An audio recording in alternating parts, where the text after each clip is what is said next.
Bonjour à tous, j'espère que vous allez bien. Allez, aujourd'hui, donc nouvelle vidéo dans la continuité de la dernière vidéo que j'avais faite où j'avais beaucoup plus axé l'analyse sur le Bitcoin. Aujourd'hui, on va parler un petit peu plus des alts. On va quand même parler un petit peu du Bitcoin pour commencer cette vidéo. Je vais commencer encore une fois par une petite analyse du Bitcoin. Ensuite, je parlerai des alts, notamment on va analyser le Total 2 et le Total 3. Donc, ce sont des indices sur les alts. Donc le Total 2, c'est avec l'Ether dedans. Le Total 3, c'est sans l'Ether. On va également voir un petit peu l'Ethereum. Je pense qu'il fait beaucoup parler de lui en ce moment. Il y a beaucoup de personnes qui ont beaucoup d'attentes par rapport à l'Ether. Donc on parlera également un petit peu de ça. Je vais également parler rapidement des 4 altcoins qui, de mon point de vue, sont vraiment les gagnantes aujourd'hui. Et vous verrez qu'en réalité, il n'y en a pas tant que ça pour l'instant. Et on est encore loin d'une fameuse alt season, comme certains sûrement sont probablement en train de l'attendre. On verra ensuite pourquoi est-ce que la plupart des altcoins ne vont faire qu'un simple rebond technique.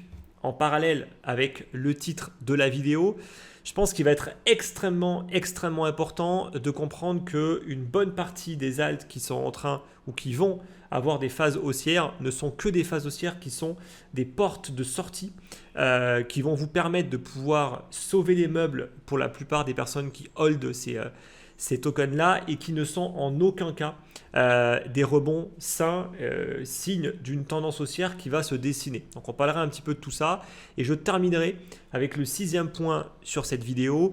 Comment est-ce qu'on fait pour gérer les altcoins dans la situation actuelle et dans la future situation si on part réellement dans une dynamique beaucoup plus haussière par rapport aux altcoins? Comment est-ce qu'on gère tout ça? Et surtout, comment est-ce qu'on le gère en dehors du tribalisme? Tribalisme, j'en ai déjà parlé à plusieurs reprises sur ma chaîne.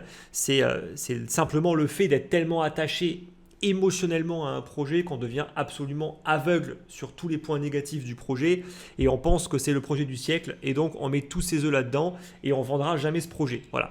Ce qui, d'un point de vue investisseur, est totalement débile. Voilà. Alors après, on peut investir par pure conviction dans un projet. Je ne dis pas le contraire et c'est très bien pour ceux qui le font. Mais dans ce cas-là, on ne fait pas réellement de l'investissement rationnel comme il faudrait le faire. Voilà. Donc je précise juste par rapport à ça. Donc pas mal de choses pour le coup à voir aujourd'hui. On commence avec l'analyse du Bitcoin. Donc là, je vous mets le graphique en weekly comme à mon habitude. Donc, grosso modo, par rapport au Bitcoin, les choses sont plutôt claires. Alors, autant pour les alts, c'est un peu plus confus. Autant pour le Bitcoin, les choses sont vraiment très claires. On a eu notre fameuse cassure des 32 000 $ qui était vraiment le niveau clé, le fameux range high, comme là on peut le voir sur mon graphique. C'était vraiment la zone à franchir, en plus avec une magnifique clôture en hebdomadaire. Donc honnêtement, vraiment le signal, il est plus que propre. Bien évidemment, de mon point de vue, c'est pas maintenant qu'il faut commencer à se poser des questions sur est-ce qu'il faut rentrer, est-ce qu'il ne faut pas rentrer.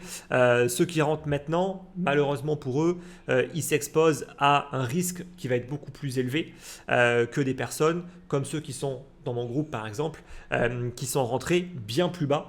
Sachant que nous, quand je dis nous, je parle dans mon groupe privé et avec la stratégie que j'ai mis en place, on a pyramidé des positions, on a commencé à rentrer sur les 16 000 $, puis après dans la zone des 25, grosso modo, 25-29. Voilà.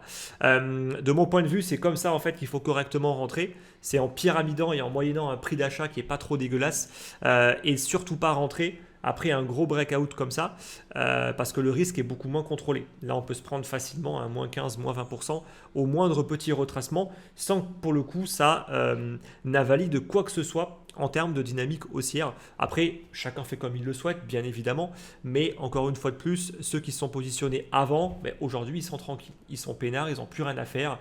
Ils ont juste à tranquillement surveiller les graphiques. Dès qu'on va commencer à être un petit peu en zone de surachat et sur des niveaux un petit peu extrêmes, il faudra commencer à vendre et basta. Voilà.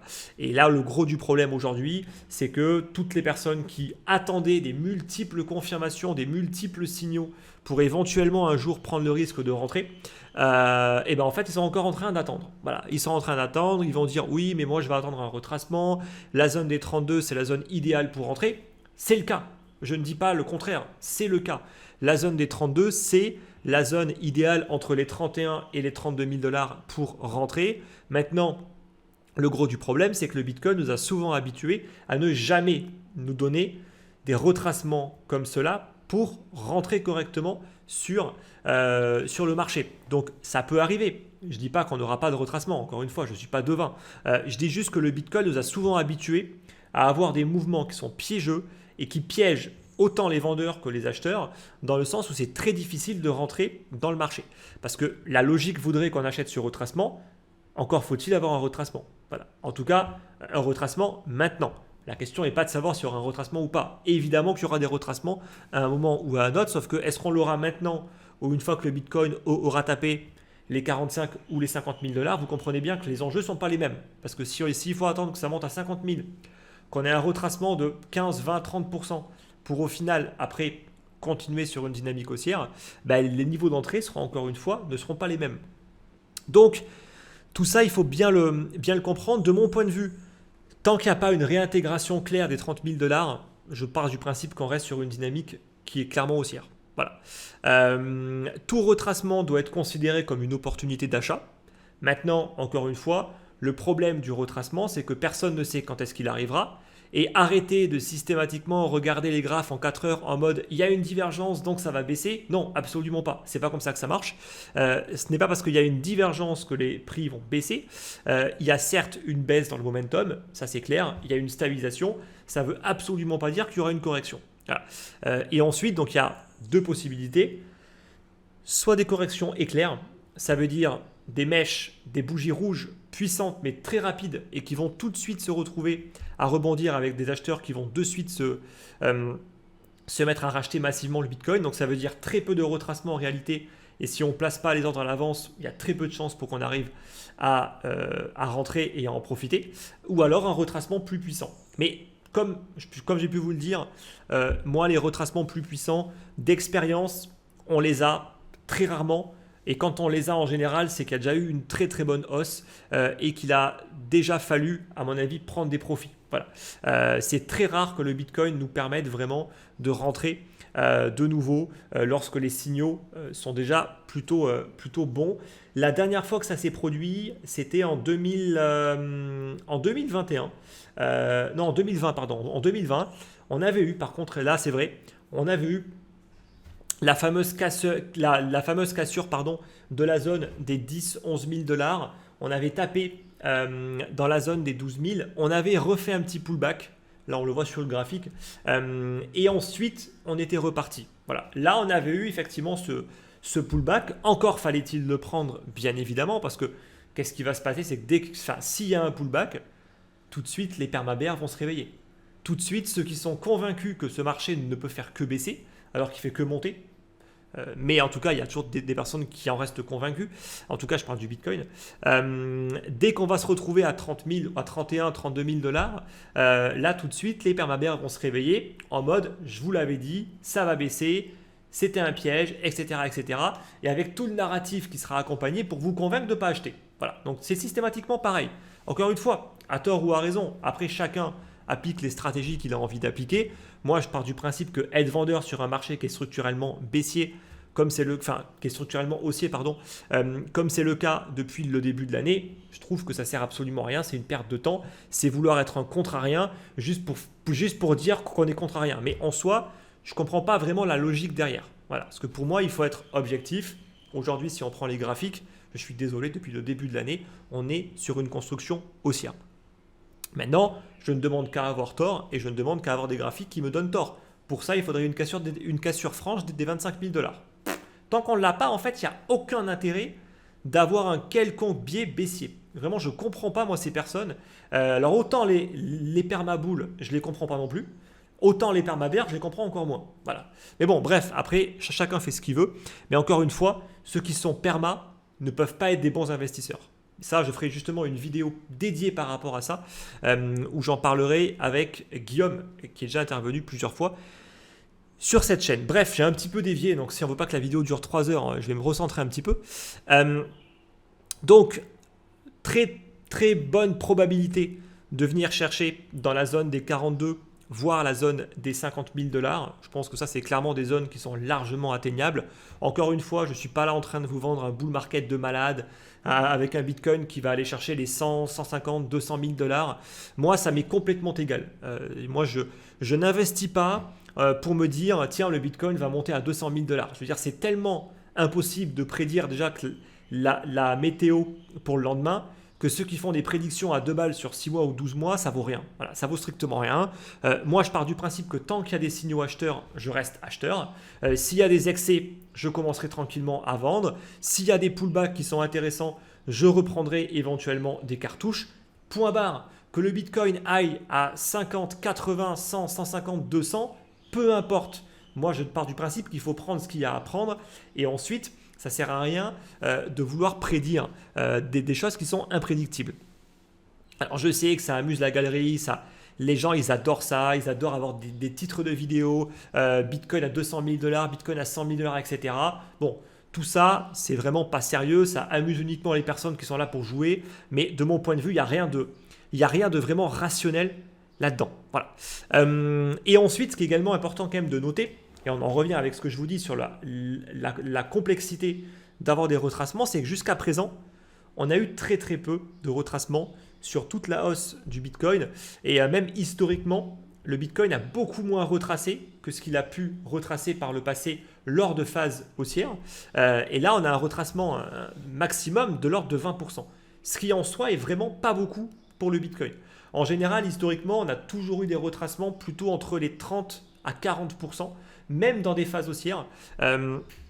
Alors que là, on le voit, les retracements se font beaucoup plus rares. Donc, encore une fois de plus, si vous attendez absolument un retracement pour rentrer, je pense que vous avez déjà plutôt mal fait les choses. Voilà, parce qu'il aurait déjà fallu essayer de se positionner avant et certainement pas attendre d'avoir le breakout et le retracement pour rentrer. Là, vous voulez en fait le scénario parfait. En général, le scénario parfait, on l'a quasiment jamais. Voilà. Donc c'est ça un petit peu le problème de ne pas vouloir aussi prendre suffisamment de risques, c'est qu'à ne pas vouloir prendre de risques, en gros, on n'est jamais exposé. Voilà.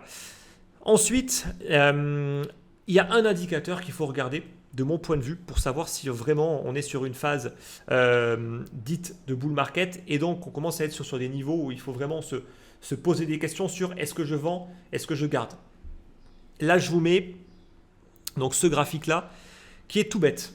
C'est le comportement des investisseurs de long terme. Je rappelle qu'un investisseur de long terme, c'est une personne qui détient des bitcoins depuis plus de 6 mois sur du cold wallet. Voilà, c'est tout bête également comme type de données. Ce n'est pas des calculs extrêmement compliqués, je vous rassure. Mais par contre, si on met ça sur un graphique, on obtient quand même des choses qui sont intéressantes. Qu'est-ce qu'on remarque? On remarque que systématiquement, quand il y a eu des vagues d'accélération haussière, la courbe orange baisse. Ça veut dire des ventes. Ça veut dire que les investisseurs de long terme sont en train de tranquillement vendre une partie du moins de leur Bitcoin lors de cette phase haussière. A l'inverse, les investisseurs de court terme, je vous mets également le graphique juste à côté, c'est forcément le comportement inverse. Ça veut dire que les investisseurs de court terme, eux, sont eux qui vont alimenter une grosse partie de la hausse et on voit que ça fait que monter. Et en fait, dès que, grosso modo, on a une inversion, c'est qu'en général, on est sur un top de marché. Alors là où ça a été extrêmement piégeux, ça a été en 2021, où en fait le top de marché, techniquement, a été atteint dès le début de l'année, à partir de février-mars. En fait, là, on se rend compte qu'on avait déjà atteint clairement le point haut, mais il y a eu un gros piège, ça il faut le dire, ça a été un marché qui a été extrêmement compliqué. On a eu une grosse baisse de 50%, et boum, c'est remonté, c'est même reparti faire un nouvel ATH, alors qu'on le voit, techniquement, vraiment, il y avait déjà, d'un point de vue on-chain en tout cas, le top avait déjà été atteint. Donc ça reste très compliqué de se dire ok, je vends en février-mars, puis au final durant toute l'année 2021 ça reste plutôt bullish au final, même les alts sont extrêmement bulles, mais en fait en réalité on avait déjà eu les signaux vendeurs. Donc c'est là où on voit encore une fois de plus que c'est uniquement un indicateur. À mon avis, c'est une chose qu'il faut absolument regarder. Encore une fois, ce n'est pas une boule de cristal et ça ne vous dira pas exactement, voilà, c'est forcément le top de marché. Pour le coup, ça n'a absolument pas marché pour 2021, vu qu'on a eu encore un plus haut plus tard. Voilà. Maintenant, est-ce qu'on a eu un gros squeeze et un gros piège? Fort probable. Mais encore une fois, les marchés vont vont être de plus en plus complexes. Donc vraiment, ça, il faut absolument l'assimiler et bien le comprendre. Donc les choses ne seront pas uniquement binaires. Voilà, en mode, c'est bon, le graphique est en train de rebondir, donc ça veut dire qu'on a probablement atteint un top de marché, donc je vends tout, ou inversement, ne jamais faire ça. La binarité est la pire des choses à faire, je pense, en investissement, vu qu'on n'est jamais sûr de rien. Voilà. Là, en tout cas, qu'est-ce qu'on voit? On voit qu'il y a encore eu une grosse phase d'accumulation. Toujours plus de bitcoins qui sont accumulés par des investisseurs de long terme qui ne veulent pas vendre. Et là, on voit qu'on est peut-être au tout début d'un mouvement baissier qui va peut-être se mettre en place. Voilà. Mais c'est encore trop tôt pour le dire. C'est encore beaucoup trop tôt. Donc ça veut dire quoi ça? Ça veut dire qu'on a du temps. On a beaucoup de temps. Et si on reste sur une dynamique haussière telle que c'est probable sur le Bitcoin, mais encore une fois, on ne connaît pas l'avenir, et ben on devrait avoir une petite pente qui devrait commencer à se dessiner et qu'il va falloir ensuite commencer à surveiller au fur et à mesure de l'évolution du marché et de la prise de valeur du Bitcoin. Donc pour l'instant, on voit qu'on est vraiment éventuellement au tout début de cette phase-là. Et même ça se remarque, là, je n'ai pas forcément de graphique à vous montrer par rapport à ça, mais l'intérêt reste extrêmement bas par rapport au marché crypto. Vous verrez que si, encore une fois, si on est sur un début de phase vraiment haussière, ce sera probablement d'ici l'année 2024, quand il y aura les ETF qui auront été approuvés, quand il y aura le halving qui va se mettre en place, etc., que les médias vont en parler, etc., que là, à mon avis, on aura un regain de l'intérêt. Et je vous rappelle encore une fois, c'est que le regain de l'intérêt, en fait, quand il arrive, c'est un signal vendeur. Voilà. Ne surtout pas s'emballer, parce que c'est là où les prix vont commencer à s'emballer et vont devenir de plus en plus irrationnels à cause d'une quantité d'investisseurs qui n'y connaissent pas grand-chose et qui vont venir par pur opportunisme. C'est systématiquement la même chose qui se produit. À chaque fois, on se dit oui, mais ça ne va quand même pas se reproduire une nouvelle fois parce que les gens, ils apprennent. Non, en fait, non. Les gens, ils n'apprennent pas. Et ça, c'est encore justement le sujet d'une autre vidéo que j'ai également prévue où je parlerai plus spécifiquement de ça, justement. Bref, donc je ne rentre pas plus dans le détail par rapport à ça. Bon, j'ai un petit peu trop parlé par rapport à l'analyse du Bitcoin. On passe tout de suite maintenant à l'analyse des alts. Je vais être un petit peu plus concis. Sinon, la vidéo va vraiment durer 3 heures. Donc, là, je vous mets le total 2, donc ça c'est, comme j'ai pu vous le dire en début de vidéo, on est uniquement sur la market cap des alts sans la market cap du Bitcoin, donc c'est plutôt tout bête. Qu'est-ce qu'on voit actuellement? En fait, on voit qu'on n'est absolument pas sur une dynamique haussière pour l'instant, on est sur une dynamique de range, de consolidation. On est vraiment sous la zone de consolidation des 600 milliards de market cap. Et pour l'instant, honnêtement, il n'y a pas de signal acheteur. C'est important quand même de le préciser. Les alts, d'un point de vue global, ne sont pas dans une dynamique haussière. Encore une fois, dans une dynamique globale. Oui, je sais que certains vont me dire, oui, mais telle alt, elle, oui. Oui, effectivement, mais toute l'autre majorité ne l'est pas. Donc ça, il faut quand même le prendre en compte. On consolide depuis juin 2022. On a eu quand même une cassure au niveau du RSI 50 en weekly, ce qui est un premier signal intéressant, mais de mon point de vue, tant qu'il n'y a pas vraiment une cassure de la zone des 650 à 700, avec également une cassure de notre petite moyenne mobile 100 en bleu ciel, de mon point de vue, il n'y a pas réellement de dynamique haussière, on ne peut pas réellement parler de alt season tant qu'on ne casse pas ce niveau-là. Alors bien sûr, à nuancer, là c'est en dollars que c'est bien évidemment coté, il faut comparer ça par rapport à d'autres données. Et notamment, il faut le comparer par rapport au Bitcoin. Parce que tout l'intérêt d'avoir des alts, c'est surperformer le Bitcoin. Encore une fois, ça je le répète tout le temps, mais c'est important quand même de vraiment le comprendre. Si vous prenez des alts pour faire la même chose que le Bitcoin, voire même encore moins bien que le Bitcoin, ce que vous faites n'a aucune logique. Vraiment, ça n'a aucune logique d'un point de vue de l'investisseur. C'est prendre plus de risques pour faire aussi bien, si ce n'est même moins bien. Donc, vous comprenez bien qu'il n'y a aucune logique à faire ça. Donc, si je vous mets justement là le graphique des alts versus Bitcoin, donc là on voit que pour l'instant, on est sur une tendance qui est clairement baissière, encore une fois. C'est un indice qui est un petit peu amélioré dans le sens où j'ai enlevé tout ce qui est stablecoin et wrap Bitcoin, ce qui aurait pu fausser un petit peu l'indice. Et donc là, on voit qu'on est clairement dans cette tendance baissière. Et tant qu'il n'y a pas réellement une cassure de la zone des 40-42%, on parle même, ça ne sert à rien en fait de parler de alt season. De mon point de vue, hein, ça ne sert absolument à rien. Pour l'instant, on est sur un train de baissier, classique théorie de dos, les points bas sont de plus en plus bas, les points hauts sont de plus en plus bas. On est toujours baissier pour l'instant. Alors oui, ok, on a un début de rebond, mais j'ai envie de dire, il y a encore du chemin. Voilà, il y a encore beaucoup de chemin avant de commencer à vraiment s'exciter au niveau des alts. Voilà. Et encore, on est en dessous du RSI 50, vous le voyez, donc il n'y a même pas le moindre début de signal d'achat. Pour l'instant, on a juste une petite cassure de support qui a été invalidée, donc on a eu un petit piège baissier qui a eu lieu. Ok, premier signal intéressant, mais pour l'instant, ça mérite encore quand même pas mal de confirmation. Maintenant, on va passer à l'Ether. Alors, l'Ether, grosso modo, il est en retard hein, par rapport au Bitcoin, il n'y a vraiment pas de doute par rapport à ça. Mais on a quand même une belle configuration technique. On a vraiment une très très belle phase de stabilisation par rapport à l'Ether. Depuis même, j'ai envie de dire, le début de l'année, on est vraiment sur un tout petit range. C'est vraiment très concentré. Et ça, c'est vraiment hyper intéressant. Parce que la zone de résistance clé, qui est la zone des 2000, elle est plus qu'évidente. En fait, c'est l'équivalent de la zone des 31-32 000 $ pour le Bitcoin. C'est exactement pareil pour l'Ether. Donc, c'est là où on voit que c'est un petit peu en retard par rapport au Bitcoin. Le RSI a été cassé. Donc, ça, c'est le premier signal qui est intéressant. On a également franchi la plupart des moyennes mobiles, même toutes les moyennes mobiles, ce qui est également extrêmement, extrêmement important. Donc là, aujourd'hui, on a un champ libre par rapport à ça. Et on a en ligne de mire la résistance des 2000 $ qu'il faudra bien évidemment être capable de franchir. Si on a cette cassure, de mon point de vue, on aura un signal équivalent à ce que nous a déjà donné le Bitcoin et ça devrait être le signal déclencheur d'une phase beaucoup plus haussière au niveau des alts. D'un point de vue global, je rappelle que par sa pondération, l'Ether, en fait, il influe énormément sur les indices que j'ai pu vous présenter juste avant. Donc ça va de soi que si l'Ether ne casse pas les 2000, l'indice ne donnera pas des signaux haussiers. Alors à surveiller bien évidemment, parce que pour l'instant ce qui se passe, c'est qu'on a quand même quelques alts qui sont déjà en train de partir, avec un Ether qui ne part pas encore et une globalité du marché qui ne part pas non plus beaucoup. Voilà. Si on regarde rapidement ETH BTC, on voit qu'on est sur une dynamique baissière depuis la mi-année 2022, grosso modo.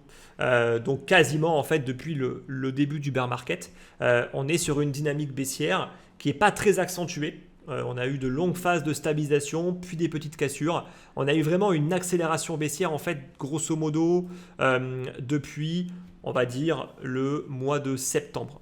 Voilà, août-septembre, c'est là où vraiment la dominance a commencé à quand même pas mal baisser et que l'Ether a pas mal souffert par rapport au Bitcoin. Là, on a fait de nouveau un excès. On a fait un excès baissier. On a une première bougie intéressante de réveil, mais qui mérite confirmation pour vraiment être capable de confirmer que le Bitcoin, c'est bon, a éventuellement tapé un point bas et qui commence à repartir sur une dynamique haussière par rapport au Bitcoin. Donc ça également, c'est un graphique qui est extrêmement important de comparer. Encore une fois de plus, ça ne sert à rien de prendre un actif qui est plus volatile, qui est plus risqué, si c'est pour faire une performance qui est équivalente ou moins bonne que le Bitcoin. Donc voilà un petit peu en tout cas par rapport aux alts. On va continuer maintenant par rapport aux 4 altcoins qui sont vraiment les gagnantes sur cette année en fait 2023. Alors encore une fois, il va falloir nuancer un petit peu ce que je viens de dire. C'est un petit peu aguicheur. En réalité, les choses ne sont pas si vraies. On va voir ça un petit peu en détail. Là, on commence par le sol. Alors, le sol, on pourrait se dire, ouais, mais le sol, il a eu une performance qui est remarquable depuis le début de l'année, depuis qu'il a touché son point bas, qu'il a été cassé sous les 10 $. Il a vraiment eu une performance qui est exceptionnelle. C'est que son graphique est plutôt joli. On a eu effectivement cette phase d'excès avec la cassure des 15, sous l'effet FTX, bien évidemment, il y a eu pas mal de FUD. Puis après, gros rebond, grosse phase de stabilisation durant vraiment une bonne partie de l'année 2023, puis ensuite la cassure des 25, vraiment qui était un magnifique signal d'achat pour aller tout de suite taper sur la moyenne mobile 100. Là, vous le voyez pile poil, on est venu aller la chercher. Alors, Déjà, en fait, ce qu'il faut comprendre, c'est que on est toujours sous cette moyenne mobile. Donc ça veut dire que techniquement, par rapport au Bitcoin, par rapport à l'Ether, le sol est toujours en retard. Voilà, premier point. Donc déjà, c'est encore un petit peu prématuré de vraiment parler d'une dynamique vraiment haussière sur le sol, dans le sens où en fait ce qui se passe, c'est qu'il y a surtout eu un rattrapage par rapport à une très très grosse baisse du sol. Je rappelle quand même qu'il était à plus de 200 $ à un moment et qu'il est tombé à 10 $. Donc remettez toujours les choses en perspective. Par rapport à la baisse qu'il y a eu, le rebond qu'il y a eu sur le sol n'est pas exceptionnel. Voilà, ça c'est quand même important quand même de le rappeler. Je rappelle encore une fois, là on est à 40 $ alors que durant un moment, on évoluait entre 100 et 200 $. Voilà, donc encore une fois de plus, pour l'instant le sol, certes, il y a des signaux qui sont intéressants. Ça le sera beaucoup plus quand il sera revenu dans la zone des 80 $ et éventuellement qu'il aura cassé cette zone. Voilà, pour l'instant, ce n'est pas encore le cas. Par contre, de beaucoup plus haussier, on a Injective Protocol, donc ING. Là, pour le coup, on est vraiment sur une des rares altes qui a eu une dynamique haussière durant toute l'année 2023, qui a fait du contre-tendance pratiquement, parce que la plupart des altes n'étaient absolument pas dans une dynamique haussière. Donc là, on le voit clairement. Alors, ça a été compliqué parce que son support n'a pas été franchement extrêmement propre. Là, on le voit, il a même refait un nouveau plus bas. Mais par contre, ensuite, toute l'année de 2023, il a vraiment eu ces belles phases d'accélération, puis ensuite toute une belle phase de compression et la cassure des 10, vraiment le gros signal et boum tout de suite, ça prend 60-70% pour venir taper sur quasiment les plus hauts dans la zone des 17. Donc là, on est sur une dynamique haussière. Là, on est sur une alt qui est vraiment dans une tendance haussière. Là, il n'y a vraiment pas de doute par rapport à ça. Je pense que par rapport à sa capitalisation, c'est l'une des seules. C'est l'une des seules qui a eu une dynamique comme ça. Alors, il y en a encore quelques autres, mais voilà, grosso modo, elles sont vraiment pas nombreuses. Mais donc, il y en a quand même de temps en temps qui sont intéressantes et qui restent intéressantes pour le coup. Et ça, c'est intéressant d'appliquer des stratégies plus de type momentum qui consistent à acheter des actifs qui sont déjà dans des tendances haussières parce que cette tendance-là, en fait, va perdurer encore plus quand on va être dans des dynamiques haussières. Et donc là, on peut clairement imaginer une alt qui va casser ses précédents plus hauts et qui va vraiment partir sur une dynamique fortement haussière avant même peut-être le Bitcoin et l'Ether sans aucun problème. Encore une fois, ce que je veux dire, ça ne veut pas dire qu'il faut se jeter dessus. Vous achetez un actif qui a déjà multiplié par X, par x5, x10 depuis ses plus bas. Donc de mon point de vue, encore une fois, soit si on fait du trading, on peut éventuellement rentrer dans le train. Si on fait de l'investissement, je ne pense pas que ce soit franchement une très très bonne idée. Le but était juste de vous montrer les différences entre les différentes altes qu'on pourrait croire, certaines comme le sol qui sont géniales alors qu'en fait pas vraiment, et d'autres qui le sont vraiment. Voilà. Ensuite, en beaucoup plus propre, le Link. Le Link qui a consolidé durant toute l'année 2022 et quasiment une bonne partie de l'année 2023 dans un range vraiment très serré. Mais pour le coup, lui, voilà, il a cassé son range à la hausse. Tout de suite, on est venu chercher la zone des 13,50. Donc, très très belle configuration technique par rapport au Link. Vous voyez, on a déjà franchi l'ensemble de nos moyennes mobiles. Donc, c'est même bien mieux que ce qu'on a pu avoir avec le sol. Alors, certes, c'est moins volatile. Mais en tout cas, c'est beaucoup plus facile de s'exposer à ce type d'actifs qu'on a pu éventuellement accumuler. Le Link fait partie de ma stratégie indicielle. Donc voilà, le Link clairement fait partie de mes alts. Parmi les quelques alts que j'ai pu choisir, clairement pour moi, ce graphique-là était extrêmement intéressant avec cette belle phase d'accumulation. Et aujourd'hui, ben voilà, une fois qu'on est exposé dedans, ben, on profite tranquillement de la hausse et il n'y a plus grand-chose à faire. Donc vraiment, là, on a un cas d'école par contre sur une magnifique cassure de range et une magnifique tendance haussière qui se dessine. On verra maintenant sur le premier pullback comment est-ce que le Link va réagir. Mais tant qu'on ne réintègre pas le haut du range, donc tant qu'on ne casse pas la zone des 9 $, de mon point de vue, on reste sur une dynamique qui est franchement très très belle sur le Link. Et on va terminer avec le Rune également. C'est un projet qui également se porte plutôt bien. On a eu une belle phase de hausse qui a commencé un peu plus tard pour le coup, à partir de mai-juin. Et là, vous voyez que tout de suite, on est revenu chercher la zone clé, donc la zone des 3, qui a été même directement cassée. on est au-dessus de l'ensemble de nos moyennes mobiles. Donc là, de la même manière, le prochain pullback sera déterminant pour voir si on commence à réintégrer des niveaux de résistance ou des moyennes mobiles qui ont été cassés, ce qui serait un signal plutôt négatif ou pas. Voilà. Donc voilà, mais en tout cas, vous voyez qu'on a quand même des belles configurations. Ceci étant dit, là je vais remettre quand même là le graphe du Bitcoin. Au final, vous voyez quand même que le Bitcoin est un actif qui était beaucoup plus facile à trader, même s'il n'a pas non plus été extrêmement simple sur l'année 2023, parce qu'il y a eu quand même pas mal d'événements qui se sont produits et il y a quand même eu un petit peu de volatilité à certains moments. Bien sûr, on va revenir encore sur la crise bancaire, les ETF, etc. etc. Donc les alts, pour la plupart, ne l'oublions pas, ne sont pas du tout dans des bonnes configurations. Voilà. Là, je vous ai montré les quelques-unes qui le sont. Mais quand on regarde dans la globalité, notamment avec les indices, comme j'ai pu vous le montrer, vous voyez qu'on est encore très très loin d'être sur la fameuse alt season. Donc, les alts, ça peut être intéressant, on va dire, de s'y exposer, bien évidemment. Mais maintenant, on va voir le point numéro 5. Pourquoi est-ce que la plupart des alts ne vont faire qu'un simple rebond technique? Alors là, certains vont peut-être pas apprécier ce que je dis, parce que je sais que certains sont tellement attachés à leur projet qu'ils ont des œillères, ils veulent absolument pas entendre le moindre point négatif qu'il pourrait y avoir sur leur projet. Je ne vais pas citer de projet en particulier, ça sert à rien, ça va juste attiser la haine dans les commentaires des personnes qui ont des œillères justement. Donc moi je suis pas là pour ça, en vrai je m'en fous complètement. Je vais juste vous expliquer pourquoi est-ce que la plupart des alts ne vont faire que des simples rebonds techniques.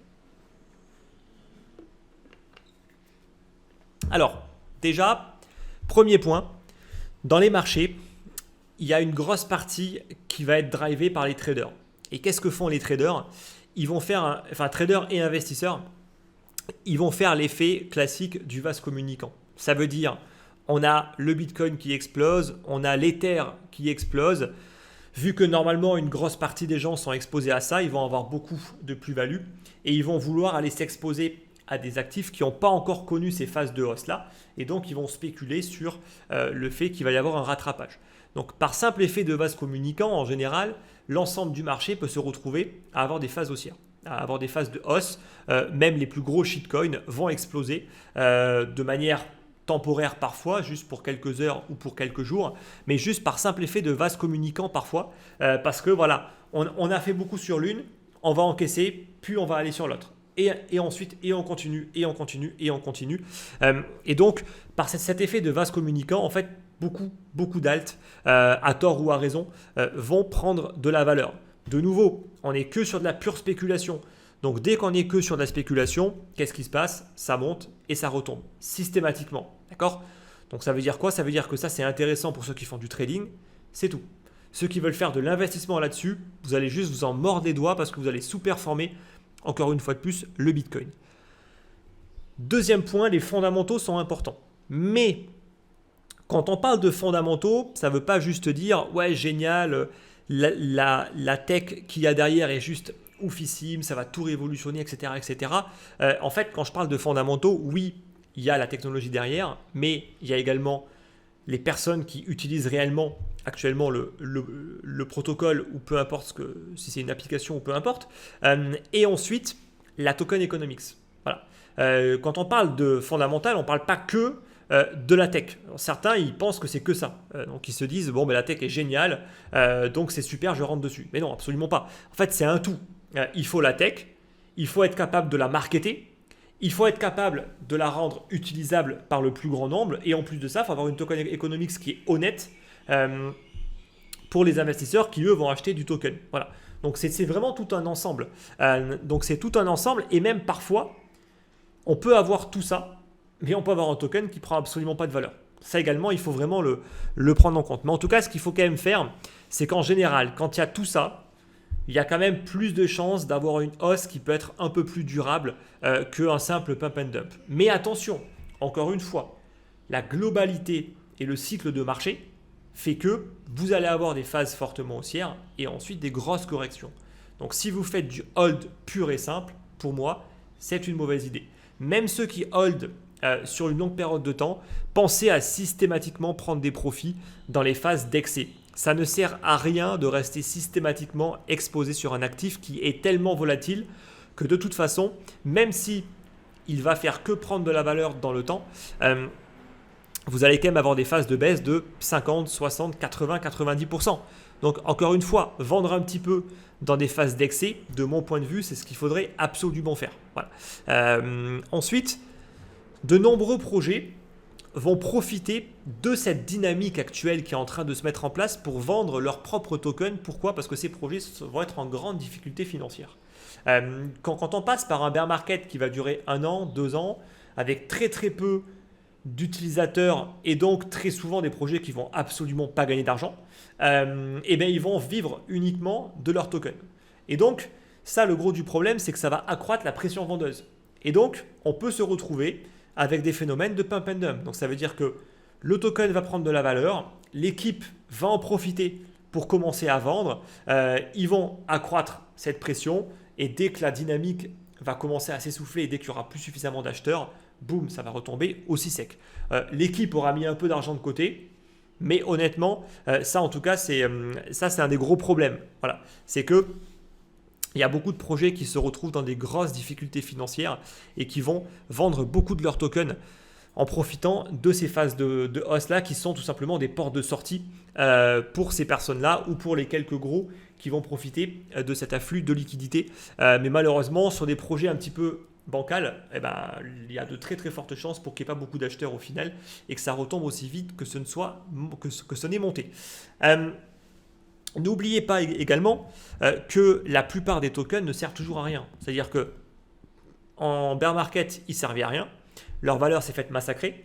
Ce n'est pas parce que leur valeur monte aujourd'hui que le token, d'un seul coup, il redevient intéressant. Non, absolument pas. En fait, le token sert toujours à rien. D'accord? Donc ça, ne l'oubliez absolument pas. Ne partez pas du principe que parce qu'un token monte, donc il est intéressant. Non. En fait, en général, d'un point de vue fondamental, il n'y a eu aucun changement. Il n'y a rien qui a changé. Donc ça vous prouve que ce n'est que de la spéculation. Et en général, quand ce n'est que de la spéculation et qu'il n'y a rien derrière qui justifie réellement une prise de valorisation, techniquement, ça va juste retomber aussi vite que c'est monté. Donc ça également, ne l'oubliez pas. Alors je sais que la plupart, encore une fois, qui font du tribalisme et qui ont des œillères vont me dire « Non mais moi, mon token, il a une utilité. » Encore une fois de plus, posez-vous vraiment des questions. Est-ce que votre token a vraiment une utilité? Et est-ce que la prise de valeur est vraiment justifiée?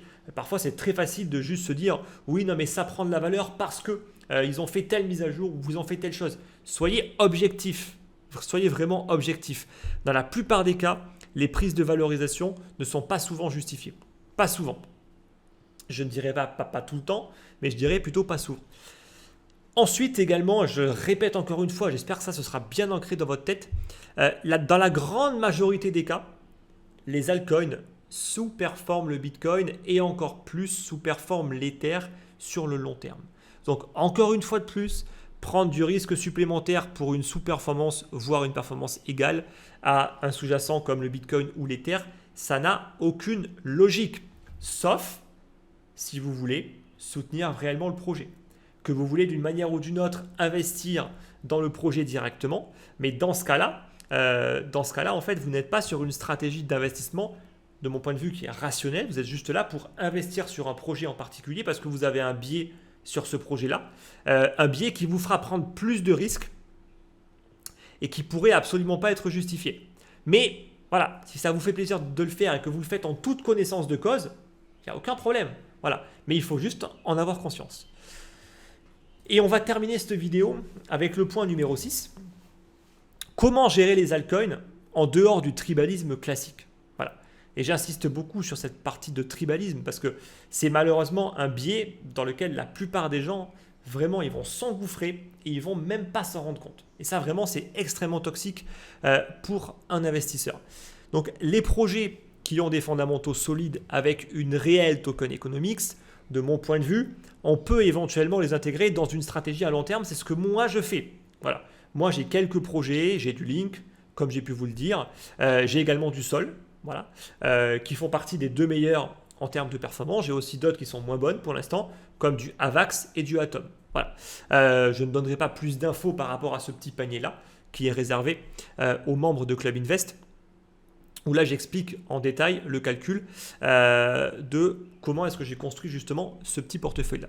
Bref, donc on peut le faire. De mon point de vue, c'est intéressant de le faire, mais il faut vraiment prendre les bonnes décisions par rapport aux projets qui vont être choisis. Et encore une fois, moi je le gère de manière active. Ce n'est pas que du buy and hold parce que je sais que c'est extrêmement cyclique comme marché. Et donc il y aura des grosses phases de hausse et il y aura des grosses phases de baisse. Ne l'oubliez jamais, ça va rebaisser à un moment ou à un autre. Donc il faut vraiment voir les altcoins comme un amplificateur de votre portefeuille. Et c'est pour ça qu'il faut extrêmement bien les choisir. Et si vous pouvez également surveiller un petit peu leur configuration technique versus Bitcoin et versus Ether, essayez de choisir celles qui sont plutôt dans des phases de range que celles qui sont sur des dynamiques fortement baissières, par exemple. Ça peut être une idée. Voilà.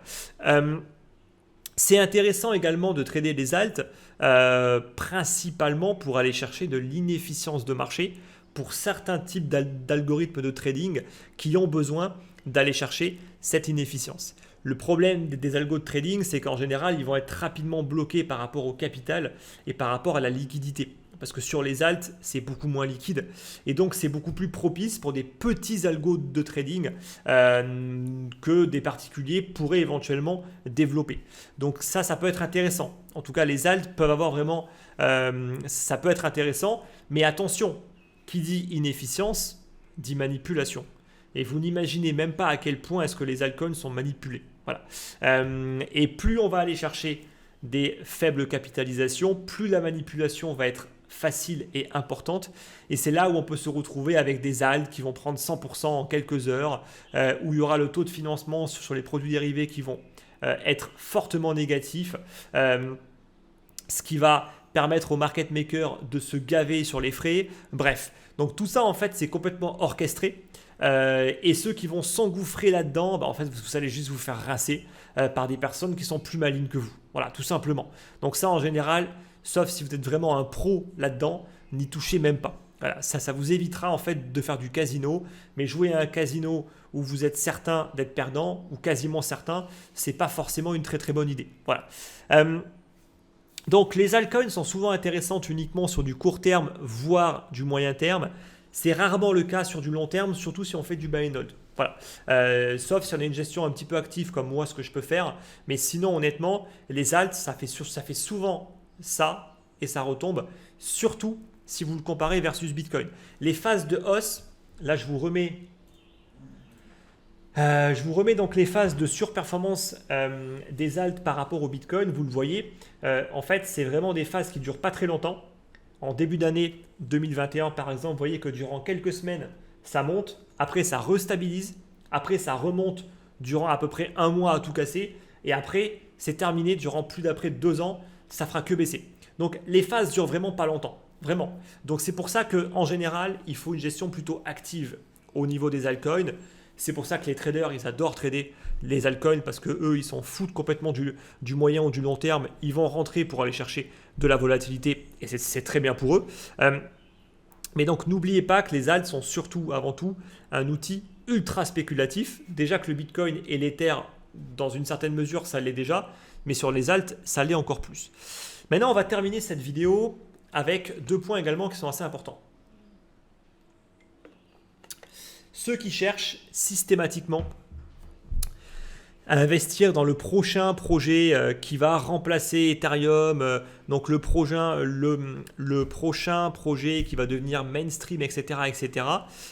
Sachez que là, ce que vous essayez en fait de faire à votre échelle de simple particulier, c'est que vous essayez de faire quelque chose que d'autres essayent déjà de faire et ils ont déjà de grandes difficultés à le faire, même avec des moyens colossaux et une équipe entière. Donc, ce travail-là, en fait, qui consiste à investir vraiment dans les pépites, c'est le travail des VCs, des venture capital. Ce sont des personnes qui vont investir dans des projets de manière extrêmement précoce, dans des seeds, voire même des pré-seeds parfois. Là, c'était vraiment à la jeunesse du projet. Et pour ce faire, pour être rentable sur leur fonds, ils vont investir dans une 50aine de projets, tout au plus, qui vont être à peu près choisis correctement. Après, on a vu parfois que les fonds font un peu n'importe quoi, mais en tout cas, les bons fonds vont quand même avoir un travail de recherche qui est assez poussé, avec vraiment des équipes, des personnes qui sont spécialisées là-dedans. Et quand bien même, la moyenne du marché, c'est qu'il y aura plus de la moitié des projets qui vont échouer. Donc ça veut dire tout simplement faillite. Et donc faillite, perte en capital. Il y aura ensuite une autre grosse partie qui ne va pas faire grand-chose. Donc le projet va survivre, mais en termes de valorisation, il n'y aura pas grand-chose non plus à les tirer. Et en fait, ça ne va même pas compenser les pertes des projets qui ont fait faillite. Et dans cette cinquantaine de projets, en gros, il faut qu'il y ait 2 ou 3 projets qui explosent là-dedans pour être capable de vraiment générer de la performance. Pourquoi est-ce qu'ils investissent dans une cinquantaine de projets? C'est pour jouer les statistiques. C'est aussi simple que ça. C'est-à-dire que s'il fallait choisir 5 projets, mais en fait, il y a tellement peu de chances d'y arriver que, en gros, ça n'a aucune logique de le faire. Et donc, il faut se diversifier sur un maximum de projets pour être capable d'en acheter peut-être 1, 2 ou 3 qui vont être capables d'exploser. Mais ce qu'il faut comprendre, c'est que là-dedans, il y a un énorme facteur chance. Il y a vraiment un très très gros facteur chance et qu'à une échelle de particulier, de mon point de vue, c'est quasiment ingérable. C'est ingérable d'investir dans autant de projets, d'analyser autant de projets, de suivre autant de projets pour correctement faire les choses. Donc ceux qui veulent systématiquement le faire, alors si ça vous amuse de le faire, si c'est votre passion, très bien, faites-le. Mais mis à part ça, n'oubliez pas que vous jouez à un jeu où déjà les meilleurs, c'est loin d'être facile pour eux. Et en plus de ça, vous n'avez même pas leur réseau, vous n'avez même pas leurs connaissances et vous n'avez même pas les informations qu'ils ont peut-être eux réussi à avoir de la part en fait de ces différents projets parce que ce sont des fonds et qu'ils ont un réseau qui peut leur permettre d'avoir beaucoup plus d'infos que ce que vous aurez. Et n'oubliez pas également une chose, c'est que les seules infos que vous avez sont les infos que le projet a bien voulu vous donner. Donc, posez-vous des questions. Est-ce qu'ils vont vous donner ce que vous avez envie de voir ou est-ce qu'ils vont vous donner vraiment des informations qui sont objectives et vraiment en toute transparence avec du bon et du mauvais? Posez-vous toujours ces questions-là. Quel est l'intérêt du projet? Voilà. Et si personne les force à publier quoi que ce soit, ils vont juste publier ce qu'ils ont envie de publier. Donc en plus de ça, l'information que vous aurez sera en général totalement biaisée au profit du projet et va toujours être orientée en faveur du projet. Dans la plupart des cas, passer son temps à regarder des vidéos sur les prochaines cryptos qui vont faire un x100, moi je l'ai fait à une certaine époque, je vous le dis, c'est totalement contre-productif, ça ne sert absolument à rien. En fait, ça en revient à faire du stock picking, comme dans la finance traditionnelle, sauf qu'en plus de cela, vous n'avez aucune donnée. C'est exactement ce que je viens de vous dire juste avant. Vous n'avez aucune donnée, sauf ce que la société a bien envie de vous donner. Donc si vous vous mettez à la place de la boîte en face, est-ce que vous pensez vraiment qu'ils vont vous filer toutes leurs données? Est-ce qu'ils vont vous filer vraiment les bons chiffres? Est-ce que vous pensez vraiment que tout le monde est honnête pour vous donner en fait tout de manière transparente, sans faire aucune modification au niveau des chiffres et de la data? Voilà. Donc n'oubliez pas que l'intérêt du projet, c'est que vous avez envie d'investir dedans et vous avez envie d'acheter leur token. Et ça, ne l'oubliez pas. Je ne dis pas qu'il n'y a pas des gens qui sont honnêtes dans ce monde. Dieu merci qu'il y en a. Okay, mais force est quand même de constater que dans la plupart des cas, on est quand même entouré d'escrocs. Et je n'ai pas peur de le dire, hein, on est entouré d'escrocs, d'opportunistes qui sont là juste par simple opportunité, qui s'en foutent royalement de leur projet, qui sont juste là pour faire du pognon, point barre, et des personnes qui sont avides de richesse et qui vont péter les plombs dès qu'ils vont avoir un petit peu d'argent. Et on l'a vu. On l'a vu avec FTX, on l'a vu avec Celsius, on l'a vu avec Terra Luna, on l'a vu avec le fonds 3AC. En fait, des personnes totalement incompétentes qui sont soit au mieux totalement incompétents et totalement débiles, soit au pire des escrocs ou des criminels. Voilà. Et malheureusement, l'argent a souvent tendance d'aller vers ces personnes-là qui sont très très forts en marketing et qui ont souvent ce discours-là à pouvoir convaincre les gens. Voilà. Et à pouvoir, et on l'a vu avec FTX. FTX a totalement manipulé toutes les données qu'ils ont pu communiquer parce que tout simplement personne ne vérifie.